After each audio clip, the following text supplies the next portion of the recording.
가는 사람들은 무언가를 끊임없이 갈망하며 살아갑니다. 목이 마르면 물을 찾고 배가 고프면 음식을 찾듯이 우리의 영혼도 늘 무언가로 채워지기를 원합니다. 어떤 사람은 그 빈자리를 물질로 채우려 하고 어떤 사람은 세상의 성공과 명예로 또 어떤 사람들은 사람들의 인정과 사랑으로 채우려고 합니다. 마치 사마리아 우물가의 여인처럼 우리는 날마다 세상이라는 우물에 찾아가 야심차게 두레박을 던집니다. 하지만 어떻습니까? 채워진 것 같아 만족하는 순간에도 잠시 이내 다시 목이 마르고 갈증이 찾아옵니다. 세상이 주는 만족은 영원하지 않고 늘 우리에게 더 큰 결핍을 남기기 때문입니다. 독일의 철학자 쇼펜하우어는 이런 말을 남겼습니다. 인간의 욕망은 바닷물을 마시는 것과 같다. 마시면 마실수록 더 목이 마르다. 그렇다면 우리의 영혼의 이 깊은 갈증은 도대체 어디서 해결할 수 있을까요? 우리의 진짜 만족은 어디에 있는 것일까요? 오늘 본문에서 시인 다윗은 그 답을 아주 명확하게 선포하고 있습니다. 다윗은 세상의 왕으로서 권력과 부명예를 모두 가져본 사람입니다. 세상의 우물에서 가장 깊고 단물을 마셔본 사람입니다. 그런 그가 인생의 참된 복과 만족이 어디에 있는지를 오늘 말씀을 통해 고백합니다. 우리 한번 같이 읽어볼까요? 65편 4절 말씀. 주께서 택하시고 가까이 오게 하사 주의 뜰에 살게 하시는 사람은 복이 있나이다. 우리가 주의 집 곧 주의 성전의 아름다움으로 만족하리이다. 오늘 이 말씀을 통해 세상의 헛된 우물에 돌이켜 주님의 뜰로 나아가기 원합니다. 오직 주의 뜰에 사는 사람만이 누릴 수 있는 진짜 행복의 비결을 함께 나누도록 하겠습니다. 첫 번째는 하나님의 주도적인 초대입니다. 오늘 본문에서 주께서 택하시고 가까이 오게 하사라는 말씀으로 시작합니다. 우리가 흔히 내가 오늘 교회에 갈 거야 결단해서 이 자리에 나왔다고 생각하지만 성경은 복과 예배의 시작이 결코 우리에게 있다고 있지 않다고 선언합니다. 여기에서 오늘 가까이 오게 하사라는 말은 히브리어 원어로 카라브라고 합니다. 이 단어는 구약시대 제사장이 하나님을 예배하기 위해 성소에 다가가는 오미하고도 거룩한 접근을 뜻하고 있습니다. 즉, 우리가 이 자리에 나와 예배를 드릴 수 있는 것은 우리가 먼저 하나님을 찾아낸 것이 아닙니다. 거룩하신 하나님께서 수많은 사람 중에 우리를 기뻐하사 선택해 주셨습니다. 아멘. 죄로 인해 멀어졌던 우리를 그분이 은혜의 손길로 가까이 이끌어 주셨기 때문입니다. 구약시대에 왕의 뜰이나 성전 안뜰은 허락되지 않는 자가 발을 들여놓으면 즉시 죽임을 당하는 두려운 특권의 장소였습니다. 그러므로 우리가 왕이신 하나님 앞에 나와 예배하는 것 자체가 기적인 줄 믿습니다. 아멘. 복의 시작은 내 자격이 아니라 나를 먼저 불러주신 하나님의 주도적인 은혜에 있습니다. 아멘. 예수님께서도 요한복음 15장 16절에 너희가 나를 택한 것이 아니요 내가 너희를 택하여 세웠나니 말씀하십니다.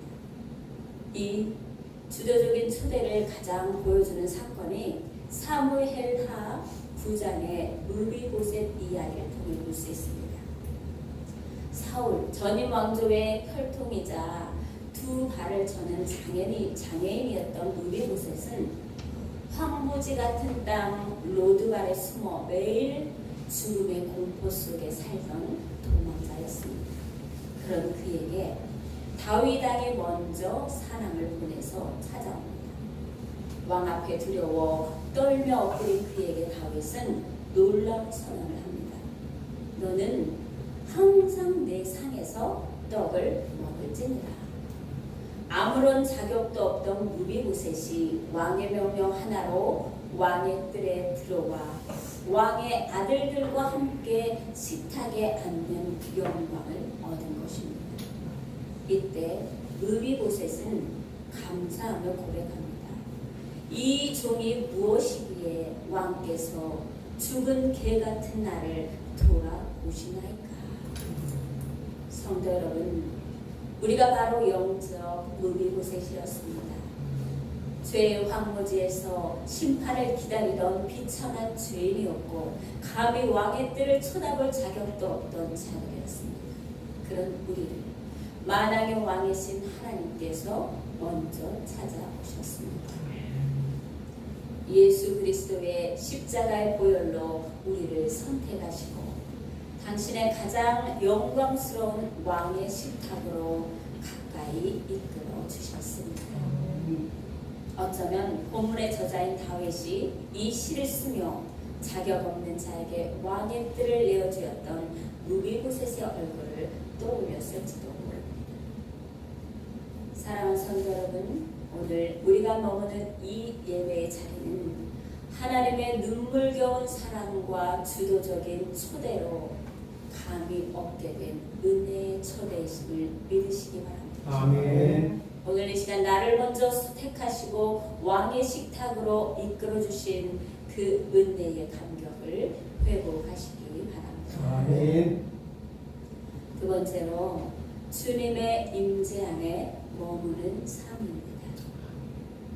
하나님의 주도적인 초대로 왕의 식탁에 앉게 된 자들에게 주어지는 최고의 특권이 무엇입니까? 오늘 본문은 이렇게 선포합니다. 주의 뜰에 살게 하신 사람은 복이 있나이다. 여기서 살게 하신이라는 단수는 잠시 방문하거나 스쳐 지나가는 구경꾼을 말하는 게 아닙니다. 영원히 거주하다, 장막을 치고 이웃하며 살다라는 깊은 뜻을 가지고 있습니다. 광야 시절 이스라엘 백성이 진 한가운데 머물렀던 하나님의 성막이 바로 이 단에서 유래했습니다. 그리고 성경은 이처럼 주님의 뜰에 영원히 거하는 사람을 향해 복이 있나이다 라고 축복합니다. 이 복은 환경이나 물질의 풍요로움 때문에 느끼는 일시적이 아니라 하나님과 올바른 관계 속에서 영혼 깊은 곳으로부터 터져나오는 참된 행복, 영혼의 지복을 의미합니다. 시편 1편에 복 있는 사람은 이라고 선언할 때도 바로 이 복을 의미하고 있습니다. 우리가 주의 뜰에 산다는 것은 일주일에 단 한 번 주일에만 교회로 왔다 가는 종교적 방문객의 삶이 아닙니다. 우리 매일의 일상, 나의 가정, 나의 일터 한가운데서 하나님의 장막을 치고 그분의 다스림과 보호 아래 늘 동행하며 머무르는 삶을 뜻하고 있습니다. 아멘. 아침에 눈을 뜰 때부터 잠자리에 들기까지 기쁠 때나 슬플 때나 오직 하나님을 삶의 중심에 모시고 살아가는 것입니다. 아멘. 앞서 말씀드린 무비보셋을 보십시오. 그가 왕의 궁정에 들어온 후에 그는 다시 황무지로 돌아가지 않았습니다. 성경은 그가 왕궁에 거주하며 항상 왕의 상에서 먹었다라고 기록합니다. 왕궁에서 왕과 함께 살아가는 사람은 내일 먹을 것을 염려하지 않습니다. 왕이 그의 삶을 책임지고 왕의 군사들이 그를 보호하고 왕의 식탁에서 최고의 것들을 거쳐 공급받았기 때문입니다. 마찬가지로 하나님의 뜰에 거하는 사람은 세상의 두려움과 염려에 사로잡혀 살지 않습니다. 하나님께서 친히 나의 피난처가 되시고 잠깐만요.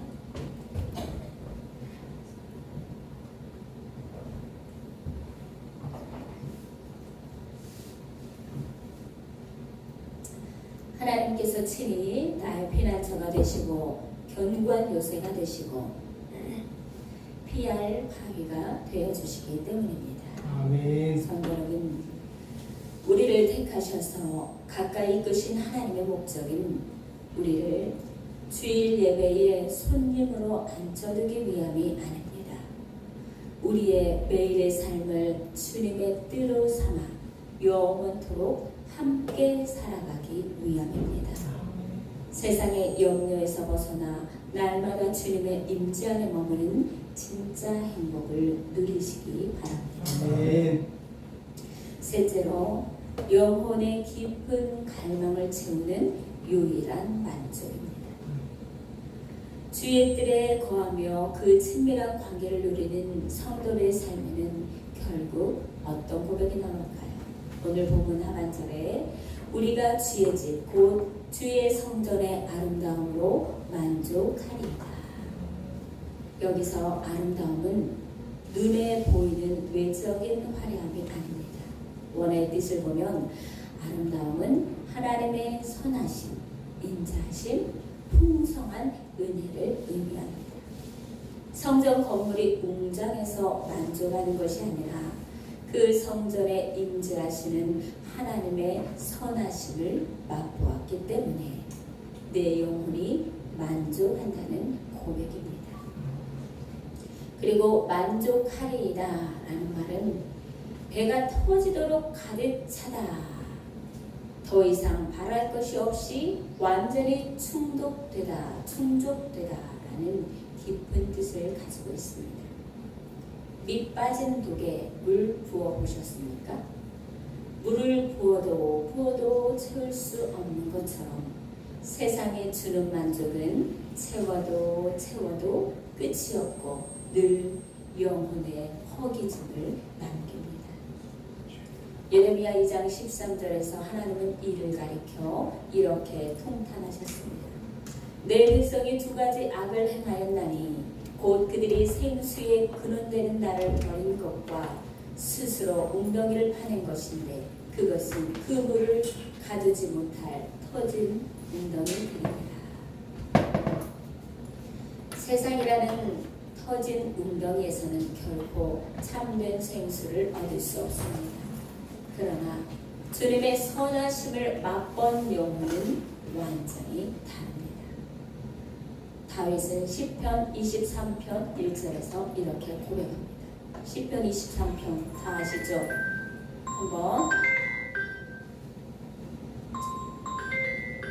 한번 같이 외워보고 가겠습니다. 여호와는 나의 목자시니 내게 부족함이 없으리로다. 아멘. 내 환경이 완벽해서가 아닙니다.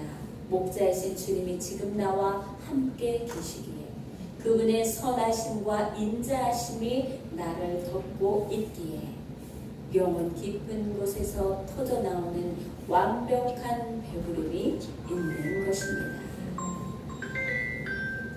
세계 최고의